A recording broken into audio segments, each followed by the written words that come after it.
Olá, alunos! Olá, tutores! Sejam todos muito bem-vindos para a nossa última aula da disciplina de Contabilidade de Custos. Olá, professora Jaqueline! Olá, professora Aline! Boa noite, alunos! Boa noite, tutores! Bom, que essa aula seja muito produtiva, que vocês consigam captar o máximo, né? Porque daqui a pouco tem a prova. Tem a nossa avaliação. É isso aí. Eu tenho certeza que todos vocês vão se sair muito bem nessa avaliação, né? Porque, na verdade, para a gente avaliar realmente o que vocês compreenderam aqui das nossas últimas 5 aulas, né? Então, vamos, na verdade, brevemente recapitular o que nós falamos em cada uma dessas aulas, ok? Começando lá da aula 1, né? Que nós falamos dos conceitos da contabilidade de custos. Então, a contabilidade de custos nasceu da contabilidade financeira. Quando da necessidade de avaliar estoques na indústria. Só um momento. Quando na necessidade de avaliar os estoques na indústria, mais especificamente com o início da Revolução Industrial. Anteriormente a esse período, os produtos eram fabricados por artesãos, que, via de regra, não tinham características jurídicas e poucos se preocupavam com o cálculo de custos. Então, naquela época, não tinha a preocupação com quanto custou para fazer isso, qual que foi o meu lucro. Não, então, naquela época não existia essa preocupação, né? Lá no início. Então, de acordo com o Portal da Contabilidade, o sistema de custos busca identificar os gastos com a produção, os custos totais, né? Para que, com base nesses dados, possam ser realizadas classificações, análises, avaliações, controles e planejamentos, consequentemente transformando-se num importante instrumento de gestão como fonte primária e básica para a tomada de decisão. Tá? A contabilidade de custos é a parte da ciência, aqui está o nosso conceito, né, pessoal? É a parte da ciência contábil que se dedica ao estudo racional dos gastos feitos para se obter um bem de venda ou de consumo, quer seja um produto, uma mercadoria ou um serviço. A contabilidade de custos, de acordo com Martins, possui 2 funções relevantes: o auxílio ao controle e a ajuda às tomadas de decisões. Os principais objetivos da contabilidade de custos: permitir a avaliação dos estoques para atendimento das legislações comercial e fiscal, apurar o custo dos produtos, serviços vendidos, no caso das empresas comerciais, o custo das mercadorias vendidas, e dar suporte à tomada de decisões gerenciais no tocante à fixação do preço de venda. Nós vimos isso na última aula, como é importante a gente saber qual foi o custo do produto quando a gente vai querer formar o preço de venda. Muitas vezes, nós até conversamos que tem alguns métodos que eles são aplicados assim: meu concorrente, se ele vende por 100, então eu vou vender por 98. Mas muitas vezes o meu concorrente está tendo um custo menor para poder vender por 100. E muitas vezes o meu custo pode estar sendo, 97, 98 e eu não sei. Então isso quer dizer que eu não estou tendo lucro. Eu estou competindo com ele, porém ele tem lucro e eu não. Então vai daí a grande importância da gente saber qual é o real custo do produto, do serviço, né? Porque quando a gente fala assim da produção, a gente fez aquelas várias produção, tem a mão de obra, tem o aluguel da fábrica, tem tudo isso. Daí a gente tem o quê? As revendas, que no caso, eu comprei uma caneta para revender. O meu trabalho é menor, né? Muitas vezes, a gente até chega a falar que os atacadistas acabam tendo um lucro maior do que a própria indústria que produziu aquele produto, tá? E a gente também pode falar dos serviços. Quanto que pode custar o meu serviço? Peraí, eu tenho que pagar essa conta todo mês. Então, eu tenho que embutir tudo para poder fazer ali, no caso, o meu preço de venda ali do meu serviço, tá? Isso tudo nós vimos na nossa aula 5. Temos mais objetivos da contabilidade de custos, que é atender a necessidade de controle e informações específicas, como para o atendimento à legislação fiscal e embasar orçamentos e projeções financeiras, tá? Nós vimos também algumas terminologias relacionadas a custos, que são o quê? Primeiro, os gastos, né? O gasto refere-se à compra de um produto ou serviço qualquer que ocasiona um sacrifício financeiro, né? Já que é um gasto, para a entidade representado pela entrega de ativos. Nós temos também investimento. O investimento refere-se a um gasto ativado em função da vida útil ou de benefícios atribuíveis a períodos futuros. Toda empresa que começa a vender muito, que começa a crescer, ela tem a necessidade, ela sente a necessidade, gente, de investir. Ah, se eu estou produzindo muito, eu vou querer comprar uma máquina que a minha produção seja mais rápida. Então, a gente sempre está tentando inovar. Vamos dar um exemplo aqui de um serviço que é de transportadora. Se eu estou tendo muita demanda, eu vou ter que investir em mais carretas, em mais caminhões. Então, sempre quando uma empresa está crescendo, ela tem essa necessidade de fazer investimentos, tá? Nós temos também aqui custo. O custo significa gasto com a obtenção de bens e serviços aplicados na produção ou na prestação de serviços. O gasto pode ser considerado como sacrifício financeiro também, né? Com que a entidade arca no momento da utilização dos fatores de produção para a realização de um bem ou serviço. Temos a despesa. As despesas referem-se a um bem ou serviço consumido direta ou indiretamente para a realização de receitas. E temos o desembolso, que constitui o ato de pagamento referente à aquisição de bem ou determinado serviço. Temos como exemplo, pagamento de materiais diversos, pagamento de serviço de manutenção na empresa e etc, tá? Continuando nas terminologias. Simplificadamente, os custos e despesas podem ser classificados em duas formas. Quanto ao objeto de custo, que é o custo direto e indireto, e quanto ao volume de produção ou venda, que são os custos fixos ou variáveis. Chamamos de comportamento de custo a evolução dos custos fixos e variáveis em relação ao volume de atividades, tá? Voltando aqui ao portal da contabilidade, os custos diretos são os custos que podem ser... Muito importante vocês prestarem bastante atenção nisso. Os custos diretos são os custos que podem ser alocados diretamente aos produtos, sem depender de rateio, bastando existir uma medida de consumo, quilos, horas de mão de obra ou de máquina, quantidade de força consumida, etc. Em geral, identificam-se com os produtos e variam proporcionalmente à quantidade produzida. Exemplos de custos diretos: matéria-prima e embalagens, mão de obra, energia elétrica das máquinas. Temos também os custos indiretos. São os gastos que não podem ser alocados de maneira direta ou de forma objetiva aos produtos, serviços, departamentos ou outros objetos de custo. Sua alocação se dá de maneira indireta, como o próprio nome diz, né, pessoal? Através de critérios de distribuição, né, no caso rateio, alocação, apropriação, e também são conhecidos como custos comuns e podem ser fixos ou variáveis, né? A gente tem alguns exemplos: aluguel de fábrica, manutenção de equipamentos de fábrica, energia elétrica que não pode ser associada ao produto. Eu dei um exemplo para vocês numa aula que nós fizemos, que tem algumas empresas que o consumo de energia elétrica é muito alta, então, no caso, tem como se a gente pudesse falar assim, um relógio para aquele departamento. Então, a conta, ela vem separada. Eu sei que aquele departamento consumiu aquela energia. Então, nesse caso, a gente não precisaria fazer o rateio. Por isso que tem essa diferenciação. Se não existe isso, se existe, por exemplo, um relógio para a fábrica toda, então o caso da energia elétrica a gente teria que fazer pelo critério de rateio, tá?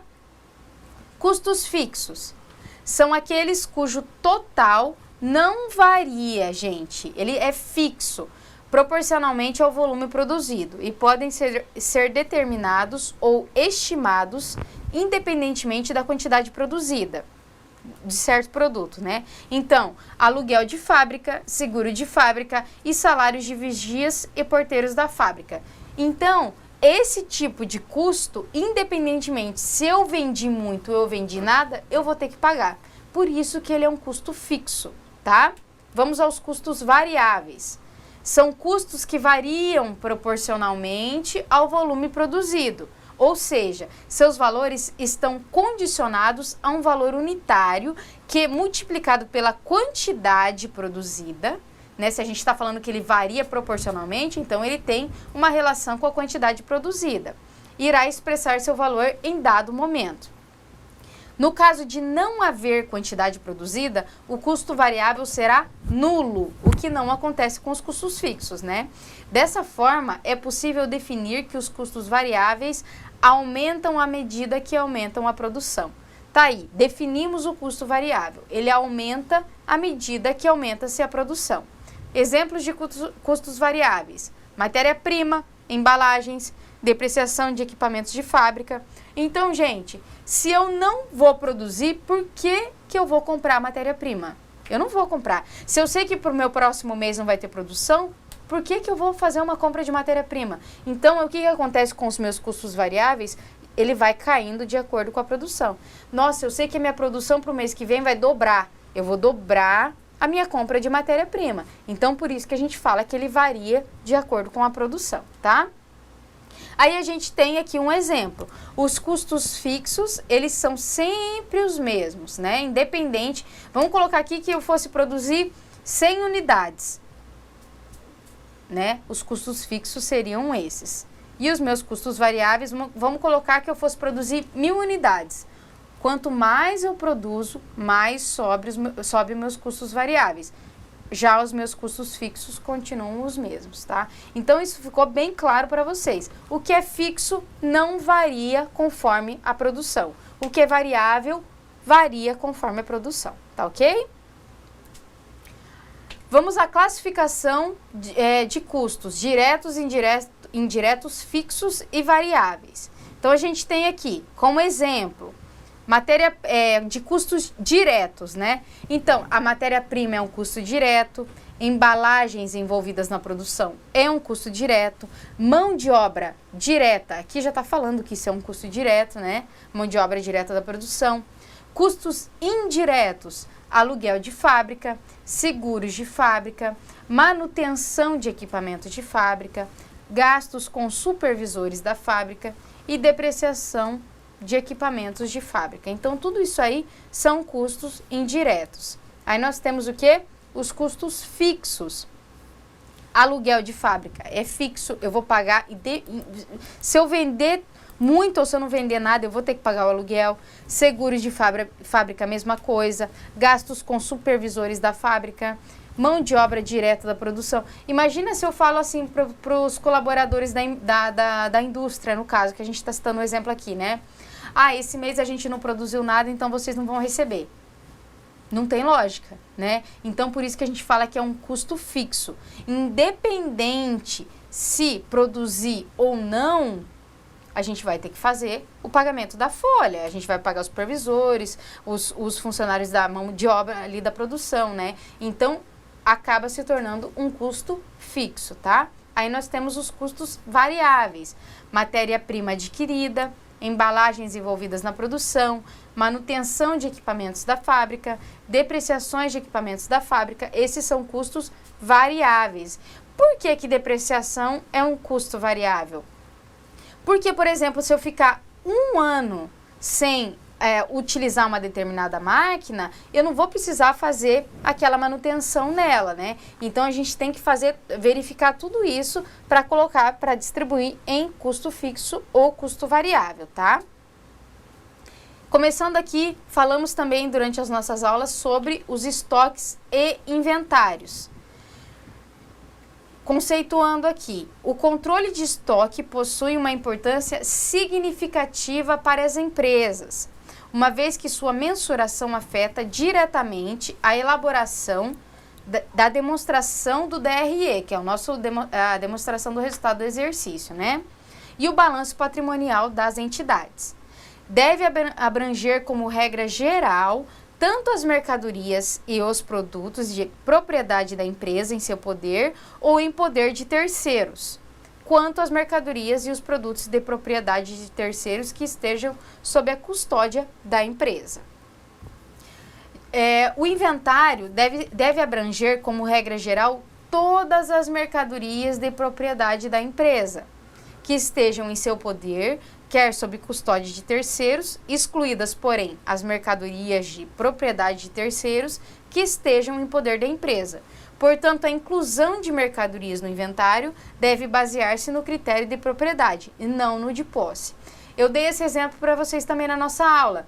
Se eu tenho uma indústria e eu contratei a empresa da professora Jaqueline para terceirizar um serviço, a mão de obra é dela, a matéria-prima é minha. Eu mando a matéria-prima para ela produzir. Ela vai utilizar a mão de obra dela para produzir aquele produto para mim.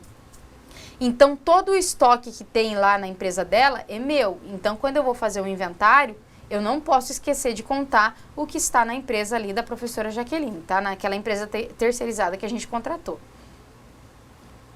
Vamos à definição do inventário permanente. Nesse sistema de inventário, o custo da mercadoria vendida, que é o nosso famoso CMV, indica o valor dos estoques vendidos que são apurados em cada venda ou a qualquer tempo em que seja necessário conhecer o real valor dos estoques da companhia. Esse sistema oferece alguns métodos distintos para a apuração do custo das mercadorias vendidas, que nós vimos durante as nossas aulas, que é o PEPSE, que é o primeiro que entra, primeiro que sai, o EPSE, que é o último que entra, primeiro que sai, e o MPM, que é a média ponderada móvel. Voltando aqui falando dos sistemas de roteiros de custeio e da DRE.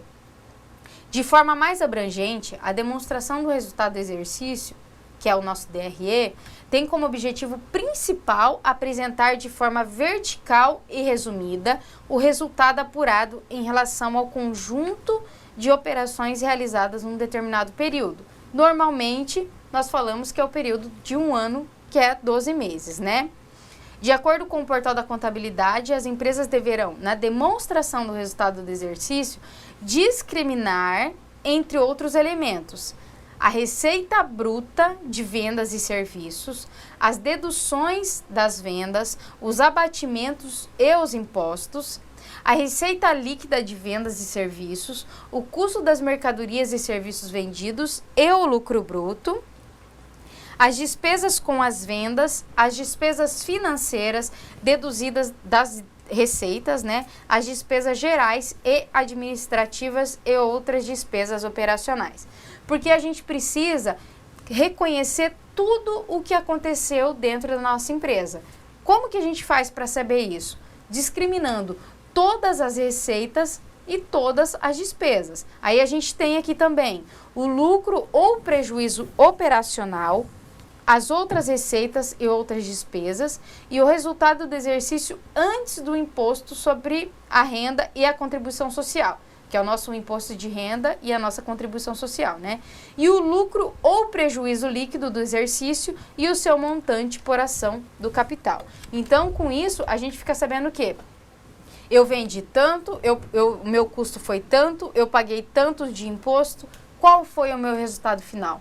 Tive lucro, tive prejuízo. E o lucro está dentro dos padrões que a empresa quer? Porque muitas vezes tem um trabalho enorme para no final lá ter 5% de lucro. Então, às vezes a empresa fala assim, ó, não vale a pena a gente continuar nisso, porque o trabalho foi muito grande, né? Ou a empresa chega àquele ponto, vamos rever os nossos custos, porque precisamos aumentar a nossa margem. Exatamente.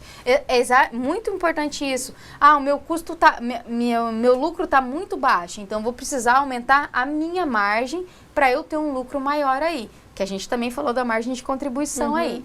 Falando de custos, a gente falou também do custeio por absorção.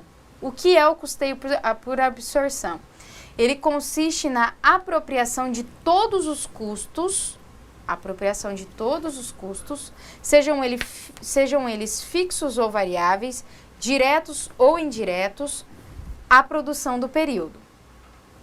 Os gastos que não são efetuados para a produção, ou seja, as despesas, não compõem a base de cálculo por esse método.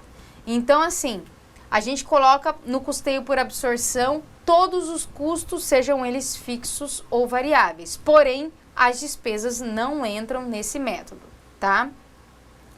A gente tem aqui que na utilização do custeio por absorção devem ser seguidos os seguintes passos.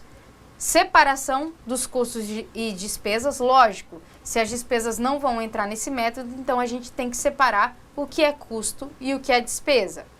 Apropriação dos custos diretos e indiretos à produção realizada no período. Apuração do custo dos produtos em elaboração, tá? A apuração do custo da produção acabada. Apuração do custo dos produtos vendidos. Apuração do resultado. E a gente tem o quê? Que a apuração do resultado dá-se na demonstração do resultado do exercício, que a gente falou, acabou de conceituar isso aqui, né? A qual, resumidamente, através da confrontação entre as vendas, no caso as receitas, deduzidas dos custos e das despesas, indicará se houve lucro ou prejuízo em determinado período. Por isso que a gente fala que a contabilidade, ela não tem que ser, eu vou fazer a contabilidade só por obrigação, porque a gente sabe que a gente tem a obrigação de fazer, a gente tem que apresentar os demonstrativos, né? Se chega uma fiscalização na tua empresa, você tem que estar com a tua contabilidade em dia. Mas a gente tem que olhar com aquele olhar de tomada de decisão. Eu vou dar uma olhada na minha contabilidade para ver o que eu posso melhorar. Muitas vezes, eu estou gastando demais naquele setor, aquela minha linha de produção está com um custo muito alto, eu quase não estou tendo lucro naquele produto. Então, a contabilidade nos ajuda muito com isso. Então, a gente tem que olhar não só como uma obrigação, a gente tem que olhar para a contabilidade como uma ajuda para a tomada de decisões dentro da empresa, tá?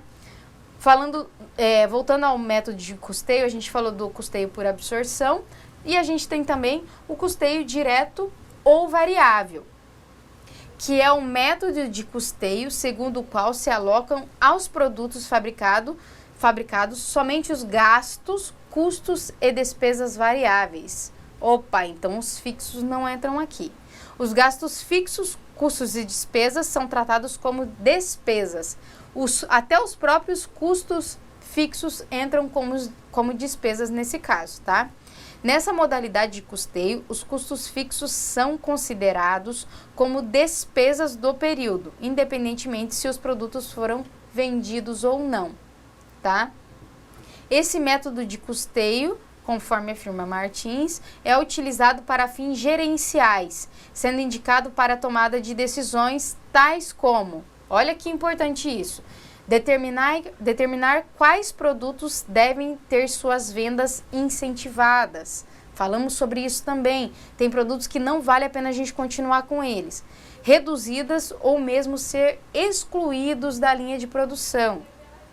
Determinar quais produtos podem oferecer a melhor rentabilidade quando existirem fatores que restringem a produção. Indicar o preço mínimo a ser praticado em condições especiais, tal como a venda de capacidade ociosa. Decisão entre comprar ou fabricar. Determinação do nível mínimo de atividades em que o negócio passa a ser rentável. Definição e uma negociação com o cliente de qual limite de desconto será permitido, tá? Então, por que a gente fala isso? Porque quando a gente sabe qual que é o custo, quando a gente sabe qual que é a nossa margem, a gente sabe até qual preço a gente pode chegar. Aí eu estou negociando com aquele cliente, ele vai fazer uma compra grande, até quanto que eu posso chegar para eu ainda continuar com o lucro fazendo essa venda. Então, por isso que é muito importante. Isso é uma importante tomada de decisão. Eu saber até que preço eu posso chegar, no caso ali do meu preço de venda, tá? Temos aqui um exemplo, no caso, né? Suponha que a empresa Alfa, no caso, tivesse produzido 2.000 unidades e os custos variáveis aumentassem proporcionalmente para 40 mil, considerando as vendas mantidas em 800 unidades a R$ 60 a unidade e que as demais características se mantivessem. Aí o que a gente tem aqui? A produção, 2.000 unidades. Custos variáveis, a gente tem aqui 40 mil. Custos fixos, 12 mil. Despesas variáveis de vendas, 4 mil. Despesas fixas, 6 mil. E vendas líquidas, nós colocamos aqui que vendemos 800 unidades a R$ 60, então a minha venda vai ser de R$ 48 mil, tá? Na produção, esse aqui foi o exemplo que nós demos agora, né? No caso, eu vendendo as 800 unidades. Aí a gente tem a comparação do DRE pelo custeio variável e temos pelo custeio por absorção. Qual que é a diferença que nós falamos aí? Aqui entra os custos variáveis. Aqui entra os custos dos produtos vendidos. Vocês viram que aqui no custeio por absorção, o meu custo é um pouco maior, né? Então, a gente consegue ver o quê? Que se a gente fizer o DRE pelo custeio variável, a gente vai ter um lucro operacional de 10 mil. Se a gente fizer pelo custeio por absorção, a gente vai ter um lucro líquido de 17.200. Qual que é a diferença disso? Que muitas vezes esses custos, a gente pode estar olhando como um lucro muito grande, nós falamos isso durante as nossas aulas, mas a gente pode estar falando assim, a gente teve um lucro muito alto, porém essas mercadorias ainda continuam na nossa empresa.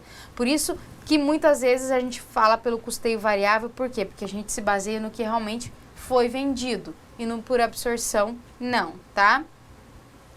Finalizando essa parte do custeio, nós falamos sobre os critérios de rateio, tá? Conforme discutido, os custos diretos podem ser relacionados ao produto, nós falamos isso, né? Independentemente de algum tipo de rateio ou distribuição, por serem estimados em suas devidas proporções e indicarem a que se referem. Por sua vez, quando se fala em custos indiretos, né? É necessário que sejam estabelecidos parâmetros de rateio dos mesmos, uma vez que, pela definição da própria nomenclatura, são incorporados indiretamente aos produtos, ou seja, não podem ser alocados diretamente aos produtos, como ocorre com os custos diretos. A gente tem alguns, né, no caso, no contexto das indústrias, vários parâmetros para rateio dos custos indiretos, de acordo com algumas bases. Aí a gente tem aqui, nós vimos isso nas nossas aulas, critério de rateio em horas máquina, critério de rateio na quantidade produzida, critério de rateio em área ocupada, em tempo gasto na fabricação, entre outros métodos. Então aqui a gente citou 4 tipos, mas conforme eu mostrei para vocês durante as nossas aulas, essa decisão ela é feita pela gestão da empresa. Como que eu vou fazer o critério de rateio? Eu citei esse exemplo para vocês durante as nossas aulas. Muitas vezes a empresa da professora Jaqueline segue um critério de rateio e a minha empresa segue outro, porque a gente não pode obedecer os mesmos. Por isso que eu falo que cada empresa tem a sua particularidade, tá? Com base nos dados a seguir, e no caso iremos apurar detalhadamente o custo de cada produto da empresa W em determinado período, com base nos seguintes critérios, no caso, em horas máquina, quantidade produzida, área ocupada e tempo gasto de fabricação. Então a gente tem aqui, nós mostramos esse exemplo para vocês também. Aqui, matéria-prima adquirida é um custo direto. Eu não preciso fazer rateio disso. Mão de obra direta, já está aqui, ó, é um custo direto. Eu não preciso fazer um rateio. Agora, o que eu faço com depreciação de máquina, manutenção de máquina, energia elétrica de produção e aluguel de fábrica? Eu só sei que no final, por exemplo, do mês, eu gastei 50 mil com depreciação, 80 mil com manutenção de máquina, 40 mil com energia elétrica e 30 mil com aluguel de fábrica. Porém, eu não sei como que eu vou distribuir esses valores, no caso, para cada produto. Aqui eu tenho produto A, B, C e D. Eu não sei como que eu vou distribuir. Então, por isso que todos eles dependem de algum critério de rateio. Então, vamos supor que aqui a gente tem aqui, em horas máquina, o meu total de horas máquina é 1.800 horas, sendo distribuídas 400 horas para o produto A, 500 para o produto B, 200 para o produto C e 700 para o produto D. Quantidade produzida. Eu produzi no total 5.000 unidades, das quais foram 1.500 do produto A, 1.000 do B, 2.000 do C e 500 do D.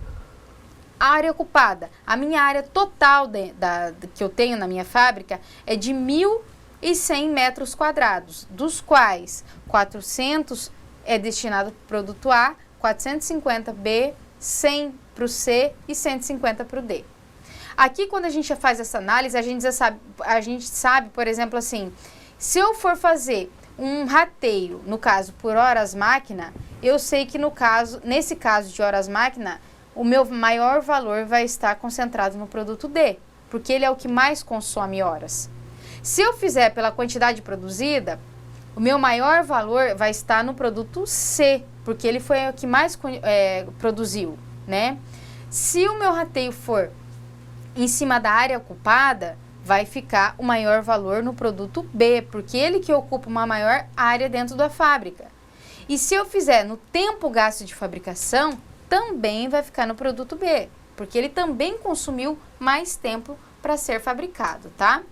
Então, a matéria-prima e a mão de obra direta são custos diretos e não dependem de critério de rateio. Isso é muito importante a gente saber. Se é direto, não depende de critério de rateio. E, por sua vez, a depreciação, a manutenção, a energia e o aluguel são custos indiretos e dependem de algum critério de rateio.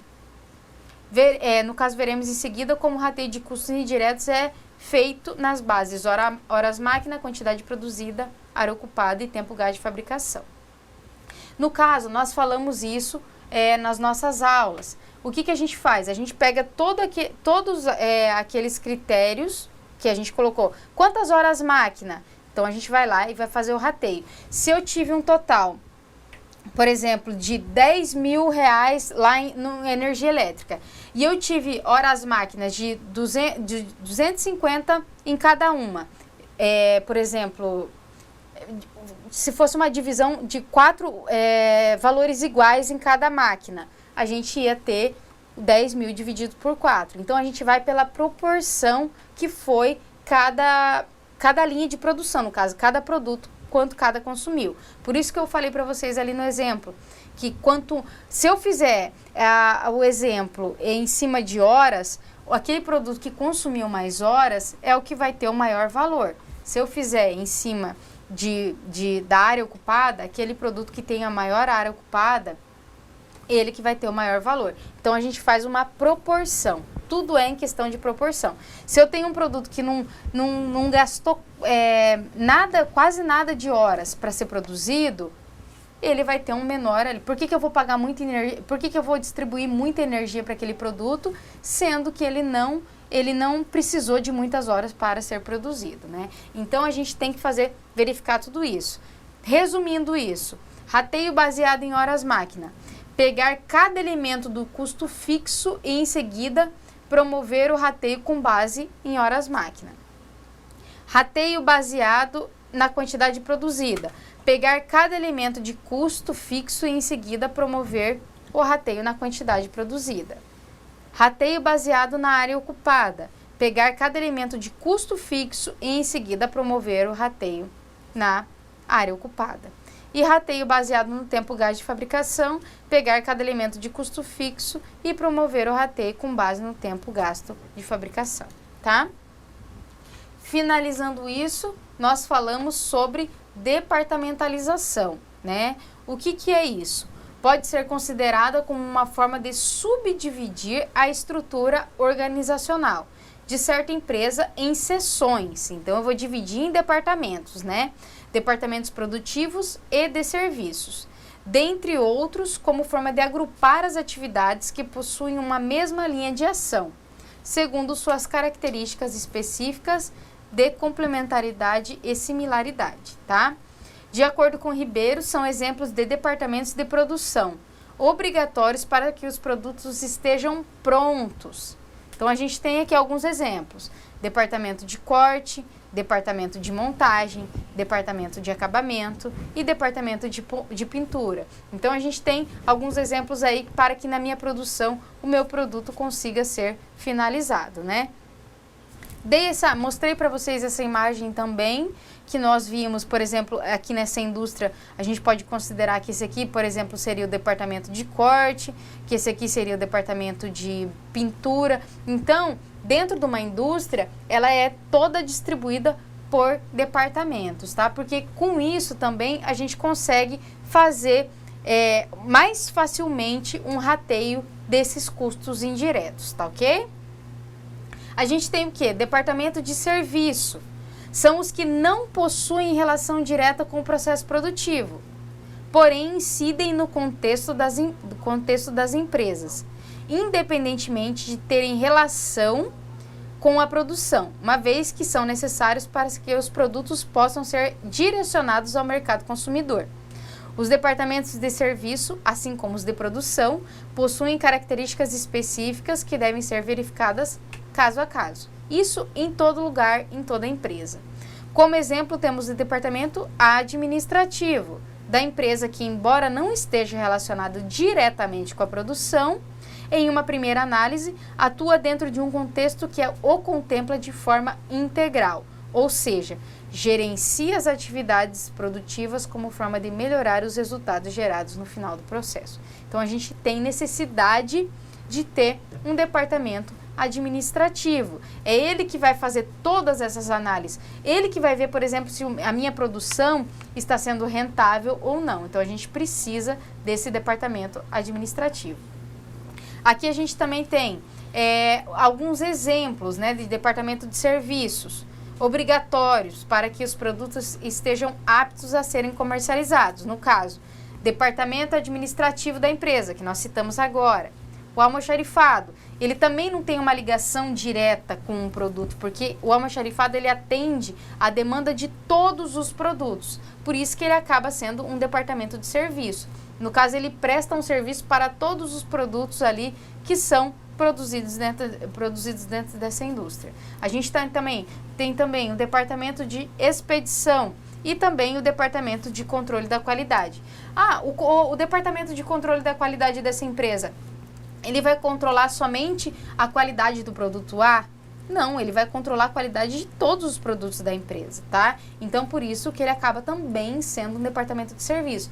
A gente pode identificar assim, um departamento de serviço é aquele departamento que vai prestar suporte a todos os setores da empresa, tá? Ou todos os setores produtivos da empresa. No caso, se eu tenho a linha de produção do produto A, aquele lá está diretamente relacionado ao produto A. Vamos supor que eu tenha o produto A, o B e o C. Então, o A está relacionado ao A, o B é relacionado ao B e o C consequentemente, né? Mas o almoxarifado está atendendo aos 3 produtos. A expedição está atendendo aos 3 produtos, por isso que ele acaba sendo um departamento de serviços, ok? Temos também conceitos básicos sobre o custeio baseados em atividades, que é o nosso famoso custeio ABC, o nosso método ABC, né? O que é isso? É um método de custeio que tem como objetivo avaliar com precisão as atividades desenvolvidas em uma empresa, tanto industrial como de serviços ou comercial, utilizando direcionadores para alocar as despesas e os custos indiretos de uma forma mais realista aos produtos e serviços. De acordo com o método ABC, não é o produto ou serviço que consome recursos, e sim os recursos é que são consumidos pelas atividades e estas, por sua vez, são consumidas pelos produtos e serviços. Portanto, o centro de interesse do ABC, assim como na grande maioria do sistema de custeio, está nos custos indiretos de fabricação. Mesmo porque, como nós já vimos, os custos diretos é muito fácil da gente identificar, né? Fazendo uma comparação, uma breve comparação entre os métodos apresentados anteriormente, o ABC difere dos demais, no caso que a gente falou do absorção variável direto, né? Pois busca indicar as causas e os efeitos. Sempre quando a gente fala que vai indicar as causas e os efeitos, a gente já vai ver que o negócio o resultado ali vai ser melhor, né? Proporcionando assim uma particularidade maior sobre o polêmico rateio dos custos indiretos de fabricação. Porém, se não forem identificados corretamente as atividades e os seus direcionadores, o método pode ficar comprometido. Para a implantação do método ABC, é importante que seja desenvolvida uma cuidadosa análise do sistema de controles estabelecidos pela empresa, de forma a verificar as funções e os fluxos do processo. A gente tem aqui algumas vantagens da utilização do método ABC. Informações gerenciais mais fidedignas, melhor visualização dos fluxos dos processos. Falamos isso nas nossas aulas, é muito importante a gente conseguir enxergar qual que é o nosso real fluxo do processo, né? Identificação de onde estão sendo consumidos os recursos e análise mais detalhada sobre as atividades que não agregam valor ao produto. Mas também temos algumas desvantagens. Muitos dados a serem analisados, informações de difícil extração, necessidade de revisão constante e falta de qualificação de pessoas e comprometimento dos gestores e empregados da empresa na manipulação das informações. Falamos sobre isso também. Se a gente não tiver os colaboradores comprometidos com isso, a gente não consegue desenvolver, né? Quando a gente falou, acho que foi a nossa aula 4, que nós finalizamos o método ABC, nós começamos a falar sobre os conceitos sobre a formação do preço de venda, né? Qualquer tipo de empresa precisa saber determinar com o maior nível de exatidão possível os preços de venda de seus produtos. Para tal, é fundamental conhecer os reais gastos. Olha lá, gente, a gente precisa saber quanto custou para saber quanto que a gente vai poder vender, né? Ocorridos no processo produtivo, comercial ou de serviços, para que se possa ter noção sobre a margem que irá imputar às suas mercadorias. Então, a gente tem aqui um exemplo que a formação do preço de venda pode ser simplificada pela equação custo mais lucro mais despesas variáveis, que é igual ao nosso preço de venda. A gente já está colocando aqui quanto que a gente quer de margem quando a gente está falando de lucro, tá? De acordo com o Santos, são 3 os possíveis métodos de análise e uso no processo de definição de preços. Métodos baseados na competência, método baseado no valor percebido pelo consumidor e método baseado nos custos, tá? Nós falamos sobre isso na concorrência.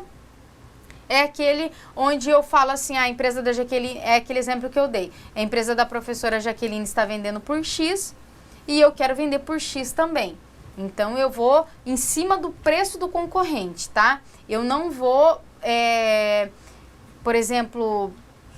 avaliar os meus custos, exatamente, né? Para poder formar um preço para concorrer. Não, primeiro eu vou olhar para o mercado, eu vou olhar para quanto os meus concorrentes estão praticando e vou brigar em cima de preço. Exatamente. Né? Só que aí é o risco de não se analisar os custos e não... Que foi o exemplo que eu dei no começo da aula. Muitas vezes o teu custo, como você conseguiu dar uma enxugada, o teu custo está sendo menor que o meu. E quando eu quero competir o meu preço com o seu, eu posso sair lesada. Isso. E aí é importante o quê? Eu quero competir? Quero. Então, vamos lá, buscar toda a minha planilha de custo, minha contabilidade de custo da minha empresa, né? E vamos verificar, então vou diminuir aqui para poder competir com você. Porque ninguém trabalha para não ter lucro, né? Exatamente. A função de todos os administradores, todos os gestores, é promover o lucro das empresas. Exatamente. Aí a gente tem aqui o que também? A relação do custo versus volume versus o lucro, né? A análise da relação custos versus volume versus lucro, ou seja, a verificação dos custos envolvidos versus a quantidade produzida e comercializada versus o lucro gerado pelas operações representa uma importante ferramenta de análise e verificação dos resultados. Ao mesmo tempo, atua como uma ferramenta para determinar receitas necessárias para atingir volumes de vendas que não gerem prejuízos para o nosso negócio, né? Então, de acordo com Martins, dentre as ferramentas gerenciais oportunizadas pela relação CVL, que é custo, volume e lucro, podem ser destacadas, por exemplo, as seguintes vantagens: planejamento operacional de curto prazo, estimativas quantitativas derivadas dos diversos cenários econômicos esperados, conhecimento da produção mínima necessária para a manutenção das atividades, reconhecimento da influência das despesas não desembolsáveis e do custo de oportunidade ocorridos num determinado período sobre os resultados necessários à gestão de seus negócios, tá? Dentro disso, a gente tem o quê? Margem de contribuição. O que é a margem de contribuição? É o valor que cada unidade traz efetivamente para a empresa de sobra entre sua receita e o custo que de fato provocou e que lhe pode ser imputado sem erro, ou seja, é o valor que multiplicado pelas quantidades vendidas e após a dedução dos custos e despesas fixas resultou no lucro líquido. Essa é a nossa margem de contribuição. A margem de contribuição representa a diferença entre o preço de venda unitário do produto e os custos e despesas variáveis também unitárias ocorridas sobre esse produto, não sendo considerada a parte fixa dos mesmos, tá? Temos o quê? Falamos sobre isso também na nossa aula, que é muito importante. Eu considero uma importância assim tamanha a gente ter o nosso ponto de equilíbrio. O ponto de equilíbrio representa a receita necessária para cobrir todos os custos e despesas de manufatura para que o resultado seja nulo, para eu trabalhar no zero. Ou seja, indica as receitas necessárias para que em determinado período não ocorra lucro nem prejuízo para a empresa, tá? E daí também a gente tem o que? A margem de segurança e grau de alavancagem operacional. A margem de segurança representa o quanto um determinado volume de vendas, minha margem de segurança, né?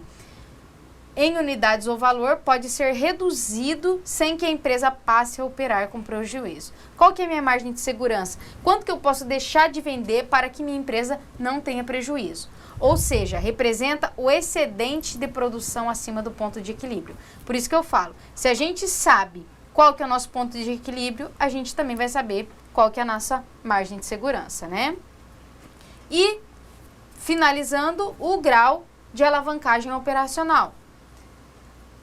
Martins destaca que o GAU, né, no caso o grau de alavancagem operacional, indica o crescimento do lucro em relação ao crescimento do volume, ou seja, verifica a alavancagem obtida através da análise do aumento do lucro de ano para outro em relação ao aumento da receita ocorrida de um ano para o outro. Nós falamos sobre isso também na nossa última aula. Por exemplo, muitas vezes eu tenho que eu vendi 100 unidades num ano e vendi 100 unidades no outro ano, mas muitas vezes eu consegui reduzir os meus custos do ano 2. Então a gente viu o quê? Que por mais que eu tenha vendido a mesma quantidade, eu tive um lucro maior porque eu consegui reduzir meus custos. E pode acontecer ao contrário. Pode ser que meus custos tenham aumentado, eu tenha vendido a mesma quantidade e tenha tido um lucro inferior ao ano anterior. Nós vimos isso também, né, professora? Vimos. Então, finalizando, né, nossa revisão aqui, que é o que eu falei para vocês, foi bem breve, a gente tem que dar uma repassada rápida aqui nas nossas 5 aulas, tá? Só para a gente relembrar mesmo, porque eu sempre falo isso para vocês, a gente tem que procurar rever todo o conteúdo, não só durante as nossas aulas, como também durante a semana, né, para tirar todas as dúvidas, tá? No mais, eu quero agradecer aqui a nossa última aula, né, professora? Quero agradecer a presença da professora Jaqueline. Eu que agradeço, né, a participação de todos os tutores, de todos os alunos que estiveram bem presentes durante as aulas. Espero que façam boas provas hoje, que não é só a nossa, né? Exatamente. É isso aí. Muito obrigada pela participação, professora. E eu quero agradecer a todos vocês pela participação, pelos questionamentos aqui com a gente nas nossas aulas, porque isso ajuda demais, tanto vocês quanto a nós professores, tá? E eu quero agradecer, assim, porque essa é a nossa última aula, né? Então, eu quero desejar para vocês uma ótima prova, eu tenho certeza que todos vocês vão se sair muito bem nessa prova, e a gente fica aí até uma próxima disciplina. Obrigada a todos.